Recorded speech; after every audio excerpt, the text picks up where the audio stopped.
Thank you for listening to the Die Hard Dan podcast presented by Detroit Lions on the Prowl on the Belly Up Sports Podcast Network. Some said we would go belly up, so we made it our name, and we're still here. The NFL draft is finally over. Coming up on this special edition of the Die Hard Dan podcast, Seany J and I break down the Lions 2021 NFL draft selections, and then we tell you what we think on how this regime is doing with the Lions personnel. All this coming up right now on this special edition of the Die Hard Dan podcast presented by Detroit Lions on the Prowl. Watch out. Here comes that roar.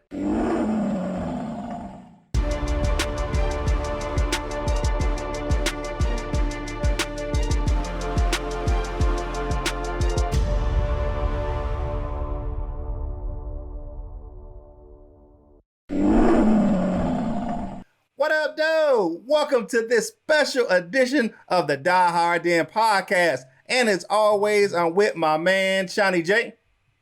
What's up, good people? We're going to talk about this draft here. Definitely. Hey, 2021 draft is now over with. Man, it was a long couple of days. For those of you who caught me on Detroit Lions on the Prowl and over at the DSA, I appreciate you checking me out over there during the draft. You know, Seany J works them late hours, so I know he's missing some sleep, but I know he caught most of the draft. What do you think about the draft so far? We're going to get your synopsis, but just your opinion overall off the top. How was your opinion of the draft? Blue collar, meaning there weren't a lot of big, sexy, marquee names. But we got the blue collar guys who do the heavy work, the hard work. Those are the guys you win with. All right. So let's get into it, people. First up, we're going to talk about you're going to look at the draft as a whole. You know who we have. First, offensive tackle, Penei Sewell. Then we have Levi Runzake. Then we have Aline Mitchell, the defensive tackle out of North Carolina State. Then we have Mfutu Melifonwu out of Syracuse. We have the wide receiver, Amon-Ra St. Brown out of USC. Then we have the inside linebacker, Derek Barnes out of Purdue. And then we had running back, Jamar Jefferson out of Oregon State. So first up, let's look at Penei Sewell.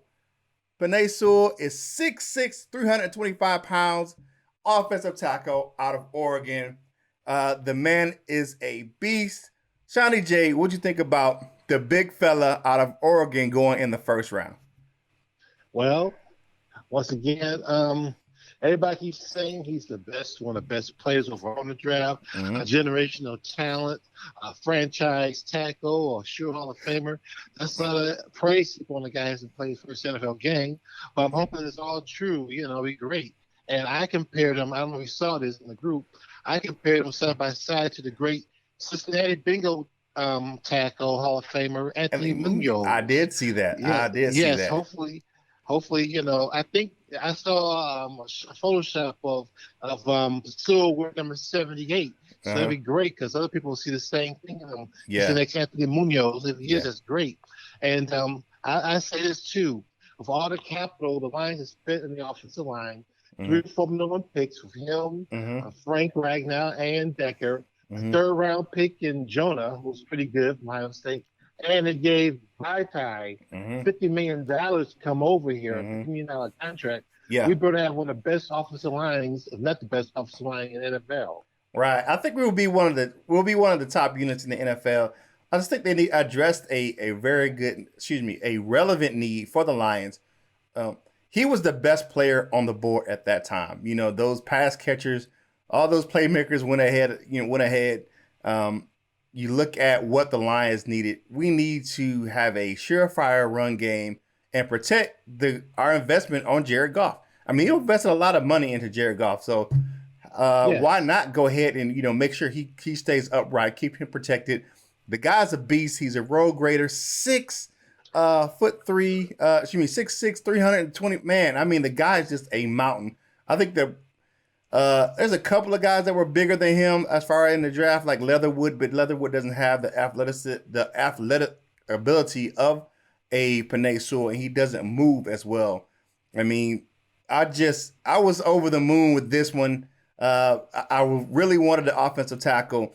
I wanted him or Rashawn Slater, and we got what I thought the Lions needed, which was offensive line help. And even though let me say this, even though I did want a playmaker, you know I love my big offensive linemen. Yeah. I'm glad. If we can put together like a Dallas Cowboy type offensive line, I'm happy and satisfied. Yeah. All we need to do is bring back Big Bo and we'll be good. Man, you better bad. But I don't think Bo gonna be in the league this year. Messing with you on that big old Bo Ben. We talked about that the other day on another show. Talking about you on that doggone Bo Ben sponsor. All right. So next up. We have Levi Onwuzurike. Now, this guy was at the top of most boards for defensive tackles. This wasn't one of those drafts. You had a lot of defensive tackles just really listed. And he's one of the top guys. He's another guy that opted out of 2020, just like Penei Sewell. But the guy is a beast. One of the top, if not the top, defensive tackle in the Pac-12s. Some just notes on him: 6'3", 290 pounds, rips with his hands and shoulders. Can play in the interior, and he can play definitely on the outside as well with his size. Rips quick hands with shoulders to opponents. Uses brute force to power his way into the backfield. He has balance and controlled movements, and the guy just has a nasty attitude. I mean, if you look at his press conference, he said he's ready to F stuff up. I mean, he's ready to hit somebody in the mouth. I mean, the dude, they had to recut his press conference because he was cussing. They had to bleep some stuff out. I mean, to post it on the Lions website. And let's take a look at him. You know, what do you think about Levi coming over from University of Washington? I mean, I didn't know much about him, especially after he sat out last season and see him play much. I mean, they play in the Pac-10. I don't see too many Washington Husky games. Yeah. If the season would have went like it planned, Michigan would have played Washington the first game last season. Yeah. That was originally scheduled. I saw him then. Right. But from what I heard about him, what I read about him, he won't manage to give another big loud mouth. It was pretty good. Warren Sapp. So we get to this Warren Sapp. I'm good with that. As long as he keep the off the field issues in like he don't have the off the field issues like Warren Sapp did. He's good. and don't skip through other teams while you're on the stretch on the field. You don't do no crazy stuff. Yeah. That's definitely. All right. Now let's look at before we kind of break him down a little bit further. Let's take a look at the next guy we took because I want to kind of talk about them as a tandem. The next guy we have to take a look at is Alim McNeil out of North Carolina State, out of the Wolfpack. My man, 6'2", 317 pounds, just a nasty defensive tackle. I mean, but the guy is a ridiculous athlete. Really good explosion off the line. Like, he can get skinny. He's really strong. I mean, the guy is just a mountain at 317 pounds. He has great reflexes, good ball control as far as he can get to the rush. He can rush the passer, and he can stop the run. But here's the thing about this guy.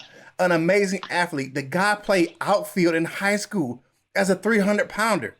I mean, the guy is just a freak athlete. But here is the thing. He has a nasty disposition as well. Here's what I think the Lions did. And you give me your opinion on what you think the Lions did with these two defensive tackles. These guys have played healthy most of their college careers. They didn't miss a lot of games due to injury. They coming in healthy. They're young. And I think that the Lions said, let's address the trenches of our lines for our team first. And they knew that the Lions themselves had an issue last year stopping the run. Even the guys that we have on the roster were part of that regime, had an issue stopping the run last season. We didn't run the ball in particularly well, and we didn't stop the run particularly well. I think that that's what Brad Holmes and Dan Campbell did with these first 3 picks, really adhering to and picking up the pace as far as what we need to do to adjust the offensive and defensive lines for the Lions. Yes. And this is a strategy, if you remember, that Bob Quinn tried to do in his first draft, too. He took Decker and Glasgow and the tackle from Alabama and Joe Dahl. Yeah, he tried it too. It didn't work out so well for him. But let's hope it works out much better this time around. Yeah, I just think that if you look at it as a whole, I just think that the Lions and Brad Holmes definitely tried to address. Now, and here's another thing: the defensive linemen that we had last year, a lot of them were injured. I probably would say the only one really that was healthy the whole season was John Pennicini, and he's still on the roster. But if you look at Deshaun Hand, Austin Bryant, Kevin Strong, I think he played most of the season. But I think he's sending a message that, we're going to get younger, we're going to get healthier, and we're going to have guys that can stay on the field. I like that message. And like I was saying, the important thing, like I said, last season was the COVID season, was a odd season. They didn't get a chance to work out too much, or they have any mini camps or OTAs. And the important thing about that, is getting a good strength and conditioning coach. Hopefully, have a good strength and conditioning coach this year in place to get them ready, get them strong, get them healthy. Yeah, injuries are inevitable in football already, but I think good conditioning program can help limit it. Yeah, and then we have the new sports science staff that really came in to help do that as well. So I mean, we're addressing that with the sports science. They were shielding for him, and the administration was concerned about the injuries, so they brought in some individuals to help with that. But those are the offensive, defensive tackles that we took in the draft. Now let's move on to round number 3, pick 101, Syracuse Syracuse graduate. Now this guy, let me make sure I say his name right. Let me get to the page now. Let me make sure I say his name right, Shawnee J, because I don't want to mess this thing up. Cause I'm torturing names. Afatu Milafunu. This is the cornerback out of Syracuse. The guy is, his measurables is off the charts. 6'3" for a corner, 213 pounds, ran a 4.440, 42-inch vertical. I mean, this guy right here is what we need in our backfield. He's versatile. He can wrap up and cover. He's a definitely ability to mirror, and he can run with the guys.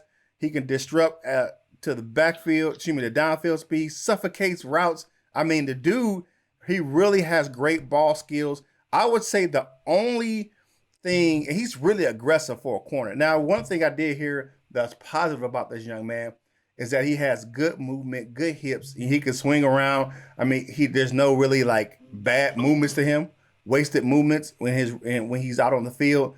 But he plays a little too aggressive. Not saying it's a penalty type of deal, but sometimes he misses tackles because he's playing so aggressive. Right, whiffs and I figure out you're on whiffs sometimes. Whiffs on the tackle and over or chasing stuff out the play, but overrunning. Yeah. So 2 things I did notice. A few things you talk about trends in the Brad Holmes type draft.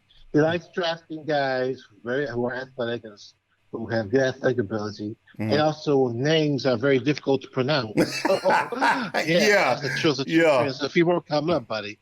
But as far as the cornerback goes, with those measurables, 6'3", 215, great speed for a corner, I'm surprised he lasted to the 3rd round. He think he'd been a first-round pick himself. He was great. He was graded as a low first-round, second-round pick. He just kind of failed. This draft was kind of like this. Some guys just kind of really just fell in our lap. I mean, I like him. They were talking about his maybe ability to switch to safety, but if he is who he is, I say leave him where he is. And the one guy I would say trying to like move to safety will be Jeff Okudah. I think he would be a great safety. He has the size to play safety. I'm interested to see what Aaron Glenn and Aubrey Pleasant has to do with these young secondary. We loaded up this offseason on secondary. You look at it, just with the free agency at a minimum, and then drafting this guy, we loaded up on secondary players. They knew there was a problem coming into the season.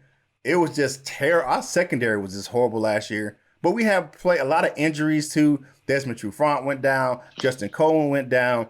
Jeff Okudah should have never started off the season. He should have started off the season on the injury reserve because he could have had that groin surgery that he had in the offseason.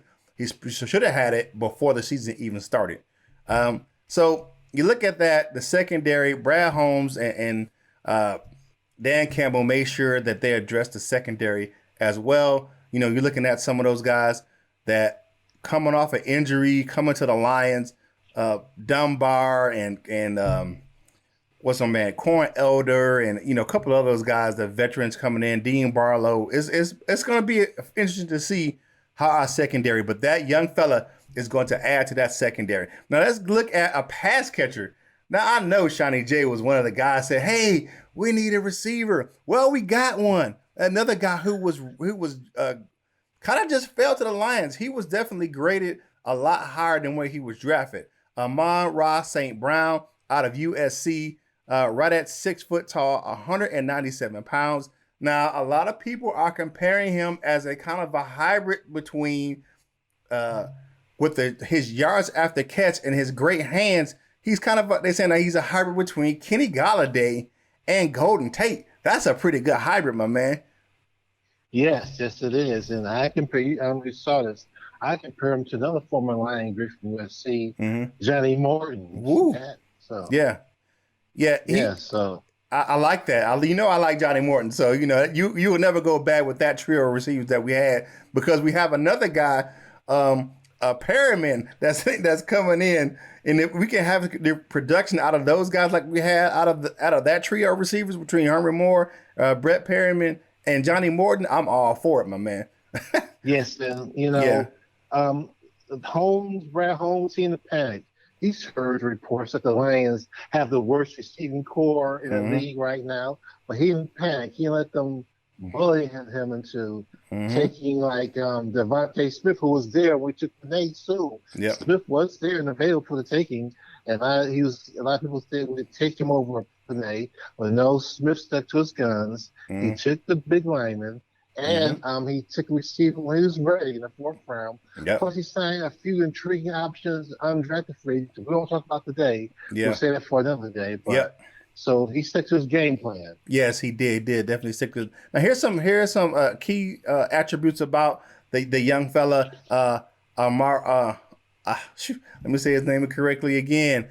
Amon-Ra St. Brown. So just the routes, scrambles to the open when the quarterback, so he knows how to do the scramble drill. He can manipulate coverage near the goal line, smooth acceleration. He definitely is an excellent route runner. He maintains his top speed down the field, and he makes sure he gets his balance to have the yak, the after catch. So the young fella definitely has a great skill set. Comes from a family of receivers. I mean, his brother is up there in Green Bay.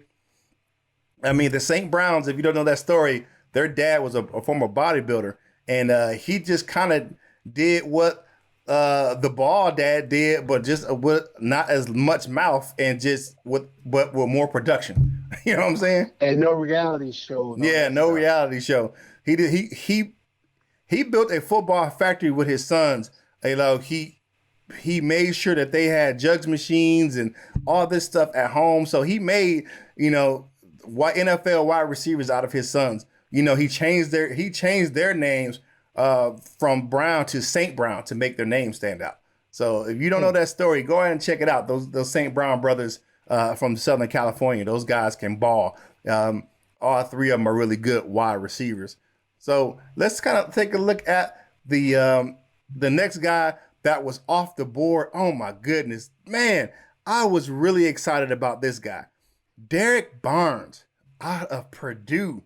This guy is a freak athlete, 6 foot, 238 pounds, but he switched.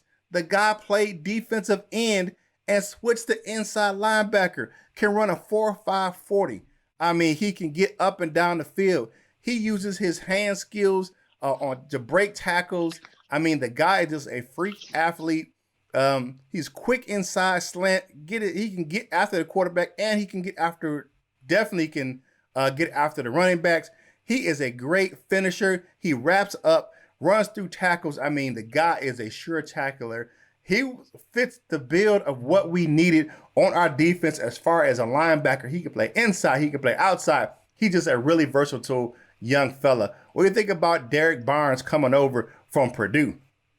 Yes, he's very like once again, he's very athletic, got speed everybody wanted, and a linebacker said we lack speed and coverage ability. Something that disappointed me with the former #1 draft pick, Mm-hmm. Jared Davis, who has all the tools in the world to be a great player, but just didn't put together in Detroit. I don't know if that Mm-hmm. was coaching or what. I wish we'd have kept him, Mm-hmm. but he's gone to the Jets now. But anyway, we Yeah. got Barnes, excuse me, who's Mm-hmm. very athletic. And once again, I compare him. He reminded me of one of my favorite former Lions, another tackling machine, who's also a former fourth-round pick of the Titans. Mm-hmm. That was Mr. Stephen Tulloch. I like Yes, Tulloch. yes, he does. He Yes. does remind me of him with the build and the way he attacks the attacks doing on the field with his aggressive play. And one thing I would say about the defensive players that we are the defensive player we drafted. We drafted some really heat-seeking, missiles, aggressive type players. I mean, they're gonna be out there like Dan Campbell said, biting kneecaps and taking names out there on the field. We got some really nasty dispositions when on the field play with these draft picks we got on the defensive side of the ball. All right, But one thing about Barnes, I what's that? say, he does remind me of Tulloch, but just don't celebrate into your knee like Tulloch did. Shawnee J got the break. Man, you know what though? That was a terrible, terrible freak accident with Stephen Tulloch, the young fella. Man, he was a great player. That just kind of hurt his career. All right, the last guy we got Jamar Jefferson. He is a running back out of Oregon State. 5'10", 206 pounds. The little young fella, though, he averaged 108 yards rushing during his career at Oregon State. He progresses quickly, got really good eyes and feet harmony, got good vision, violent streaks. He cuts very well, can get downhill, good change of direction, no wasted movements on the field. Now, he does have a propensity to make some open field tacklers with. I definitely like that. He does can have some physical tools he needs to improve on. Definitely being 206, he needs to work on his weight, but he does have decent pass protection skills, and pass catching skills. Excuse me, coming out of the backfield as a pass catcher and a pass protector. You got to look at their Pac-12. They do a lot of open sets out there, throwing the ball. So he had to have those skills to play in that system out there at Oregon State. So the young fella, Jamar Jefferson, running back out of Oregon State. What do you think about the little young fella coming over to the Lions? I'm a little confused. Like he has these abilities, yet our man Kent Lee Platt wasn't too impressed. He's gonna Mm-hmm. give him a RAS score of 2.28. That's very low. I Yeah. mean, he's not very athletic. I don't know Kent. Is Kent Hayden? What's up with that, Mr. Kent? I mean, the Friend of kid the show. can he play or not? And Brad Holmes like those guys who are very athletic. Mm-hmm. So hopefully he didn't see that athletic RAS score that Kent Lee Platt gave him. Yeah. So yeah, but I'll say this: he has some ability. Like I said, the running back we'll talk about later, undrafted free agent. Mm-hmm. A couple, of matter of fact, we'll talk about Thursday. Yeah. One in particular I want to see make the team, Mm-hmm. and Kerryon Johnson is vulnerable. I mean, his roster spot's not assured. He's on the last year of his contract, and if a rookie can beat him out, he's gone. Yeah, I think so too. I think the writing's on the wall for a few Detroit Lions with these draft picks. Definitely some defensive tackles maybe on their way out of the building. Maybe a linebacker maybe losing their job in this upcoming season. Maybe on the bench. You brought in Anzalone from the Saints, and then now you're drafting Derek Barnes. It looks like somebody may be sitting down, and I would probably think it may be Mr. Tavai. He may be having a seat. He may be in a backup role or going to special teams. This is because of the fact that his productivity went down, or they may change his role. Maybe sticking him on the defensive line somewhere. Because of his production definitely went down. And, so looking at this, Shawnee J, as we wrap this up, what do you think overall? I won't say give me a grade, but looking at the offseason between the free agent period and now the NFL draft, what do you think about this regime going forward? I think they have a plan. They like a type of athlete. They're not afraid to sign a guy like, for instance, Terrell Williams, who came off a serious injury or a rotator cuff injury. Mm-hmm. They like a certain guy, receiving speed and good size. Even though the analysts in the NFL, so we got the worst receiving core in the NFL, Brad Holmes is not bothered by that. He chose the guys he wants. He likes big guys with speed and with something to prove. Kind of reminds me like the offseason the Pistons had. Troy Weaver. He brought a lot of the guys from first round picks that didn't do so well, and it was something to prove. Now, the Pistons didn't work for the Pistons, but some things work out better for the Lions. Okay, so yeah, I have to agree with you. I like what they're doing so far. You look at they're addressing needs. They're sticking to their game plan. They're not what do you call that? They're not really bothered by national media or what people are saying. They have a plan. They're sticking to it, and they're not wavering from that. They know what they want to do. They build the trenches. They're building the team from the inside out. And I think that's the best way to build it. You fix your lines first, and then you go out and you grab the skilled position players. So, and they definitely did that here in this upcoming draft. And even the offseason, you look at some of the moves they made in the offseason, bringing over Michael Brockers and Charles Harris coming over from the Atlanta Falcons. But as far as I believe in this regime going forward, they have a collective mind, and I like what they're doing, and I just like the direction that the team is going in right now. And they're going to be competitive. I'm not sure how much they're going to win this year, but they're going to try to be as competitive as possible for this upcoming season. And I'm definitely look forward to the next couple of years where they build a winner here in the Motor City. So that is our draft coverage for today. We thank you guys for tuning in right here with us on the Die Hard Den podcast. If you are watching this video on Facebook, like the video, share the video, go over to our Facebook page and join the channel.